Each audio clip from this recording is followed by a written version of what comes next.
नमस्ते। आज के इस दिलचस्प विश्लेषण में हम एक ऐसी चीज पर बात करने वाले हैं जिसे हम रोज इस्तेमाल तो करते हैं, लेकिन शायद ही कभी उस पर गौर करते हैं। मापन यानी नाप तौल। जरा सोचिए, क्या होता अगर दुनिया में इंची टेप या स्केल होते ही नहीं। आज हम मापन के विकास के शानदार सफर पर चलेंगे, तो चलिए शुरू करते हैं। आगे बढ़ने से पहले एक छोटा सा सवाल।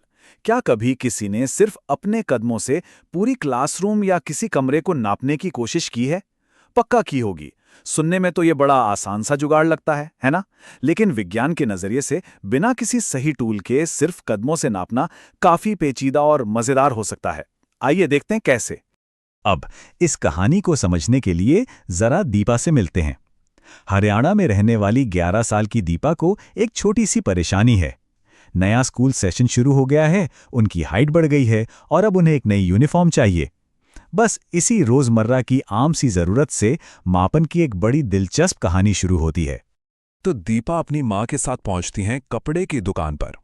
यहाँ दो अलग अलग चीजें देखने को मिलती हैं। दुकानदार कपड़ा नापने के लिए एक लोहे की सख्त छड़ का इस्तेमाल कर रहा है, वहीं जो दर्जी है उसके पास एक लचीला सा इंची टेप है। और सबसे मजेदार बात, दीपा की माँ दर्जी से बड़ी कैजुअल तरीके से कहती हैं, भैया यूनिफॉर्म की लंबाई ना 4 अंगुल ज्यादा रखना। मतलब कोई मशीन नहीं, कोई स्केल नहीं, सीधा उंगलियों का नाप। अब ये 4 अंगुल वाली बात ने दीपा के दिमाग में एक कमाल का आइडिया डाल दिया। उसने ये बात अपने दोस्तों अनीश, हरदीप, पद्मा और तस्नीम को बताई। और फिर क्या था, दर्जी की दुकान की ये छोटी सी बात एक बड़े प्रयोग में बदल गई। सबने मिलकर तय किया कि चलो क्लासरूम की अपनी मेज को ही नाप कर देखते हैं। और नापने के लिए उन्होंने क्या चुना? अपना हाथ, यानी हाथ के पंजे की चौड़ाई, जिसे हम बलिष्ठ या हैंड स्पैन कहते हैं। ये एक बहुत ही पुराना और पारंपरिक तरीका है जो लोग सदियों से इस्तेमाल करते आ रहे हैं। लेकिन क्या हाथ के पंजे से नापी गई लंबाई पर हम पूरी तरह भरोसा कर सकते हैं? चलिए रिजल्ट्स देखते हैं।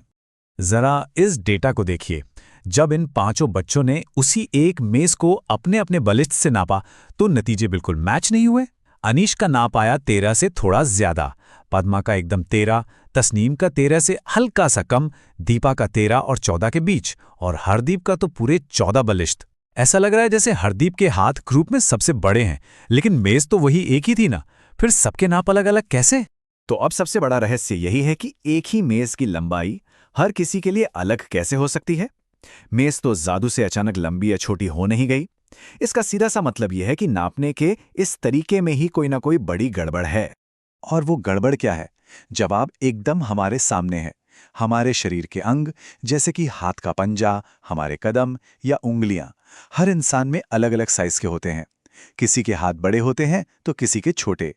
इसीलिए जब भी हम अपने शरीर के अंगों से कुछ नापेंगे तो रिजल्ट्स कभी भी एक जैसे नहीं आ सकते। ये तरीका भरोसेमंद नहीं है। यहीं पर एंट्री होती है विज्ञान की। इस पुराने और कंफ्यूज करने वाले तरीके को हमेशा के लिए खत्म करने के लिए दुनिया भर के देशों ने मिलकर एक सिस्टम बनाया। इसे कहते हैं इंटरनेशनल सिस्टम ऑफ यूनिट्स, या शॉर्ट में एसआई मात्रक। ये इस पूरी कंफ्यूजन का एकदम सटीक, ग्लोबल और साइंटिफिक समाधान है।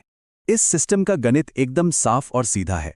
एसआई प्रणाली में लंबाई नापने का जो स्टैंडर्ड मात्रक है वो है मीटर, और 1 मीटर को 100 बराबर हिस्सों में बांटा गया है, जिन्हें हम सेंटीमीटर कहते हैं। यानी 1 मीटर का मतलब हमेशा 100 सेंटीमीटर ही होगा, फिर चाहे आप इंडिया में कुछ नाप रहे हो या दुनिया के किसी भी कोने में। और यह सिस्टम इतना कमाल का है कि इसे जरूरत के हिसाब से घटाया या बढ़ाया जा सकता है। जैसे अगर 2 शहरों के बीच की लंबी दूरी नापनी है तो किलोमीटर का इस्तेमाल होता है, जहां 1 किलोमीटर में 1000 मीटर होते हैं। और अगर पेंसिल की नोक जैसी कोई एकदम बारीक चीज नापनी हो तो 1 सेंटीमीटर को भी 10 छोटे हिस्सों में बांट देते हैं, जिन्हें हम मिलीमीटर कहते हैं।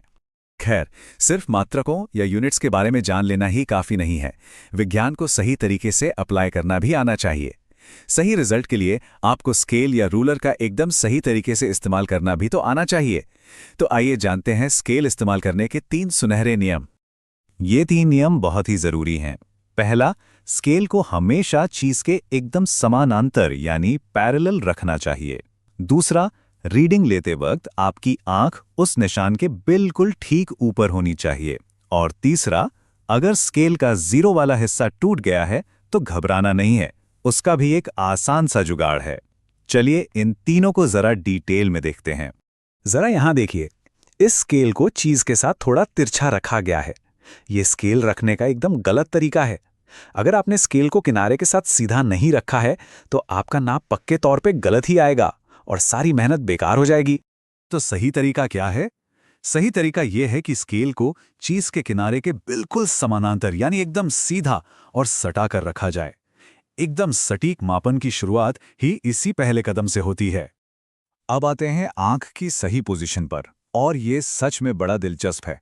अगर आप स्केल के निशान को साइड से या तिरछा देखेंगे तो एक तरह का दृष्टि भ्रम यानी ऑप्टिकल इल्यूजन पैदा होता है और आप गलत नंबर पढ़ लेंगे। इसलिए परफेक्ट रीडिंग के लिए आपकी आंख उस पॉइंट के ठीक ऊपर होनी चाहिए। अब बात करते हैं उस तीसरी वाली आम समस्या की। क्या हो अगर आपके स्केल का 0 वाला हिस्सा घिस गया हो या टूट गया हो? क्या वो स्केल कचरे में जाएगा? बिल्कुल नहीं।